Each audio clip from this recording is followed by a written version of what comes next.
Emily Compagno's family has served our country for generations.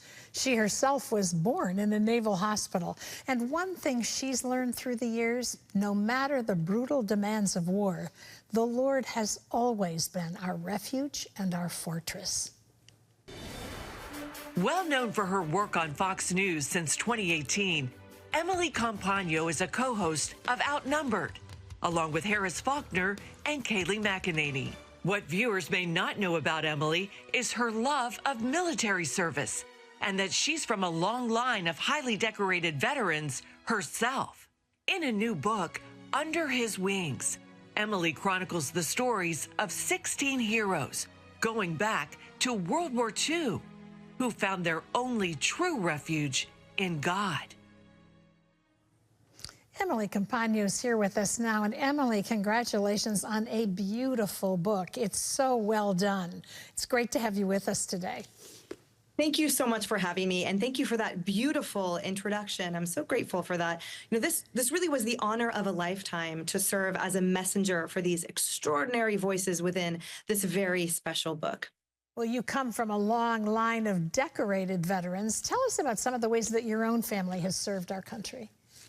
Well, you know, in that introduction, which said, you know, the book itself sort of goes back to World War II, but the commentary in here and the references go back to World War I and even before then. And it's something that I think when I couple my mother's genealogical work with our family's storied history of military service, the reality was that I grew up knowing these stories. Adorned on our walls were the military awards and medals and certificates of citizenship and certificates of valor and the like. And so I think having that display and that immersion for me growing up meant that not only did I know the stories, but I knew who I was. I knew whose blood pumped through my veins too. And so to be able to steward all of that and condense it in this book and then synthesize it with these warfighter stories and their families' stories about the battlefield, not always left behind in war, but can be on the home front too. All of that together was, I think, an extraordinary amalgamation of all of those factors together. Your book is so beautifully put together. These are all, this is just the inside page. These are all medals of honor that her own family received in their service.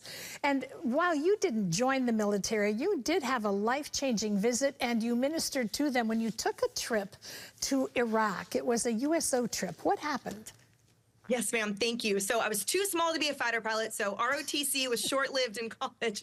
But when I was an NFL cheerleader, I had the honor of visiting Iraq and Kuwait, the deployed troops, with 4 other girls from my squad. There were 5 of us. And what you're looking there on your screen right now, that's what we called ourselves Team C, which was Tiffany and Ashley and Emily and Mina and Cole. And we went to all of these different forward operating bases. We went to Baghdad and the sort of larger ones, and we went to a lot of smaller ones, and among them was the Joint Security Station at Sadr City, Baghdad, which, for those of you who know, that's a particularly dangerous urban fob, and no one goes there. The only visitors they get are ones that they shoot at. And so to have us come was sort of extraordinary and surprising to everyone. And then our Black Hawk that was supposed to take us out of there back home to our base was diverted for a medevac, and we ended up staying the night. So we called it the Sadr City Slumber Party, and we were like family that night with all of those guys. It was really an incredibly special evening. We never went to sleep, stayed up all night out in the courtyard. Afterward, it's all those guys could talk about for 3 days, but 3 days later, they ran over an IED.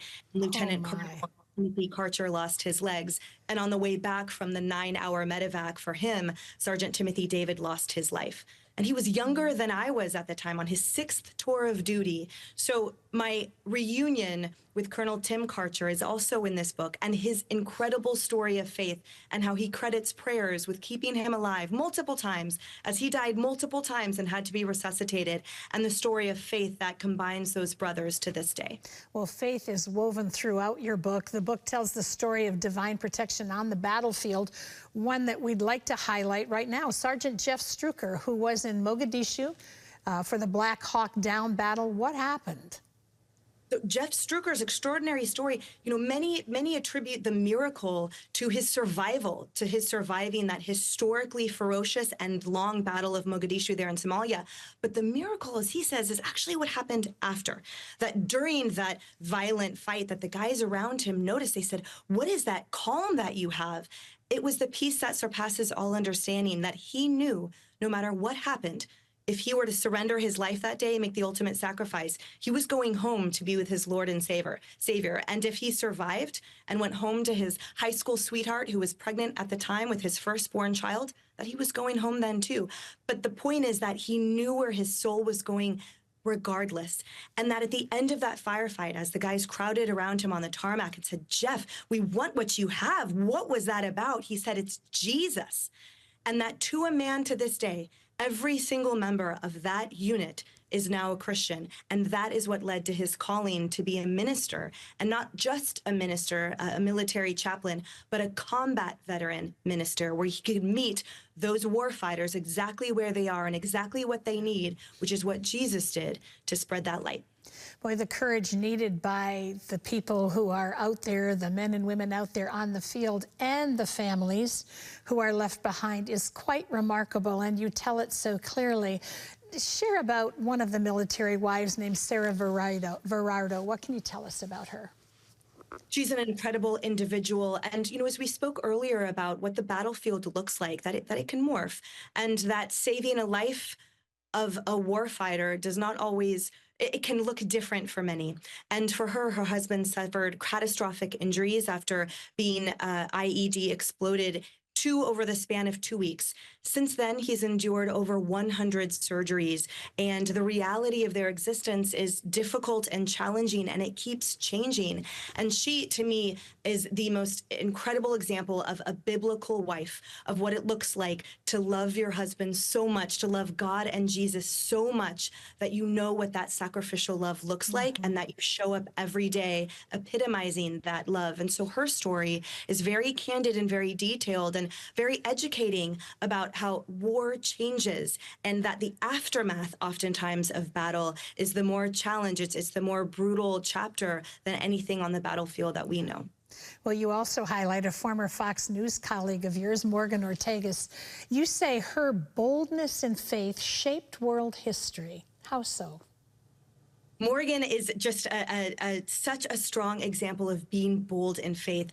And as a woman of Jewish faith, she stood, for example, while the spokesperson at the State Department for the United States, she was visibly pregnant at the time, 6 months pregnant with her little girl, speaking out in her capacity as a top executive in the United States administration against the human atrocities being committed by the Chinese Communist Party. And the fact that she could stand on the world stage showing solidarity with the Uyghur women who were undergoing forced abortions and murders at catastrophic levels, that she could be this beacon of hope for them. And she talks about in her chapter what being bold in faith looks like, and that often on the world stage, especially in these current times, persecution is real. And it is felt through many countries, and that it is incumbent upon all of us to not only be bold in faith for each other, but also to each other, so that everyone can see us as examples of that strong faith that we can emulate, and to know you are not alone in that strong faith, that there is always fellowship among you. Yeah. Emily, that is a word for all of us as followers of Jesus today. That is for sure. I want our viewers to know that your book is absolutely beautiful. It's filled with all kinds of remarkable quality pictures, but more than that, stories of great inspiration, and will fill you with so much deeper an appreciation for our military than you might have now. It's called Under His Wings. It is available nationwide. Thank you for being with us. Thank you so much. It's been such an honor. Thank you. Have a great day. Bless you.